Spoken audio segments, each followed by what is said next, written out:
here, and welcome to True Power Trumpet Fitness on this wonderful Wednesday here in Connecticut. Life's good, guys. Life's good. Anyway, you saw the thumbnail. Gobbledygook. I literally had to go to Google to find out how to spell that. But anyway, yeah, I have played a little bit, so I should be sounding good. And let's see what we got.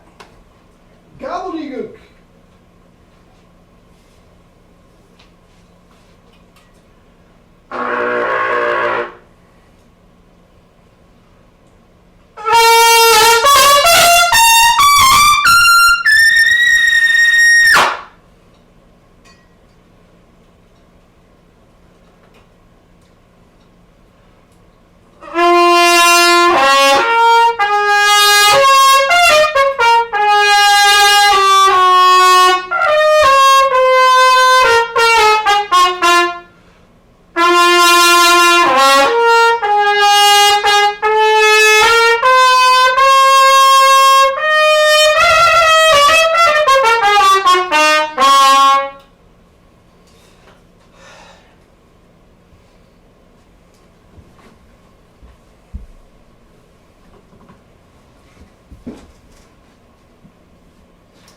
Anyway, life's good, man.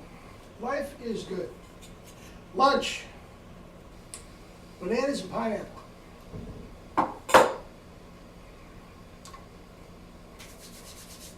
Yum.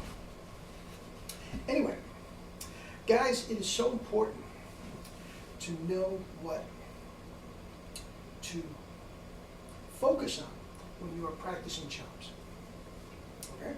Now, when I start with a student, usually the young kids that haven't played or certainly studied with anybody, they're the easiest. I just tell them what to do and they don't know any different. You guys that have been playing 30 years or more a certain way, and especially if you've had a certain amount of success doing it a different way, it's very, very hard to focus on the right stuff. Okay? Now, I just had a student yesterday. First lesson, middle-aged man, bought the mouthpiece, blah, blah, blah, blah, blah, blah. He played through middle school and high school. Always loved it, loved jazz, never had decent chops, was afraid because of the chops to continue playing in college, even though he was dying to do it. Okay? Then, later in life, he says, you know, come heck or high water, I want to try this. He stumbled across my channel. He said, sounds good to me, let's give it a shot. And he had this laundry list of stuff that he wanted to ask me about. And what about the aperture? And what about I have an overbite, so am I supposed to compensate? And what about the airstream? Guys, it has nothing to do with anything. Complete and total gobbledygook. Has nothing to do with it. Guys, I told him, you know, his overbite, take a look at Adolf Scherbone. Looks like he's playing a clarinet. I mean, really. Take a look at Maynard. The jaw is out farther. I mean, who cares? It sounds fabulous. It has nothing to do with it. Okay? So what do we focus on? I'm telling you guys, we have 3 rules. Relax the corners, proper tongue position, and don't overblow. Okay? So, what do we focus on? The relaxed corners, yes, we think about them, we don't even think about them, we're aware of them, but they're in the periphery. Okay? The thing that is going to keep those corners relaxed is your tongue position. And guys, that is all you are thinking about. All you are thinking about when you're doing your scales, when you're doing your Arbin, when you're doing your Clark. Okay? Now, after 15 minutes, geez, I can't keep that grip today. I don't know what's going wrong. Then you go to your checklist a little bit. 99% of the time, I'm overblown. 99% of the time, I'm overblown. Okay? Also, you're going to say, geez, I'm going for that high G, and I'm stretching. The only reason you're stretching, guys, is because this let go. That's the only reason. That's the only reason you are stretching.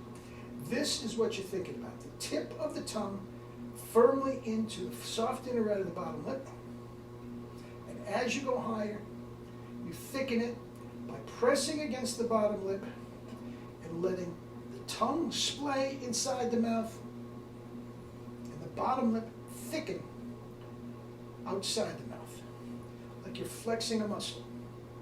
It gets bigger, it expands in different ways, it goes up, it goes to the sides. That is what's going to happen. That is what you should be focusing on. Now, we talked about, with this new student, remember, first lesson, we talked about the tongue expanding from side to side against in the mouth. We talked as you go higher, many times the tongue is going to expand and go up to the roof of the mouth. And he played a little bit and he said, I just can't seem to make it go up to the roof of the mouth. That's not what you should be thinking about. That is going to happen eventually, but it happens here. You do not think about way back in the middle of the tongue. Try to make that, no.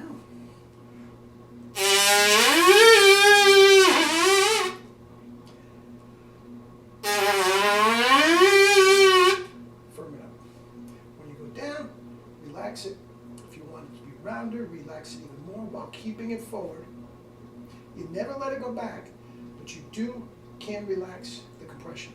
It should give you a different timbre. That's it. Guys, the rest is gobbledygook. It really is, for lack of a better term, falderah. Nonsense. It's as simple as that. That is what you think about. The rest will come. Remember, guys, the tongue, one of the strongest muscles in the body, can take a solid punch. And if it's not up against the teeth, it's not even going to cut. It's a very, very strong muscle.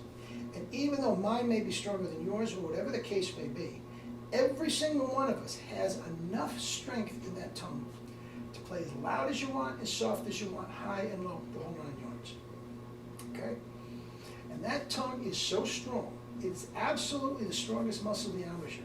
If that tongue goes forward and stays locked in there, the chops have to stay with them.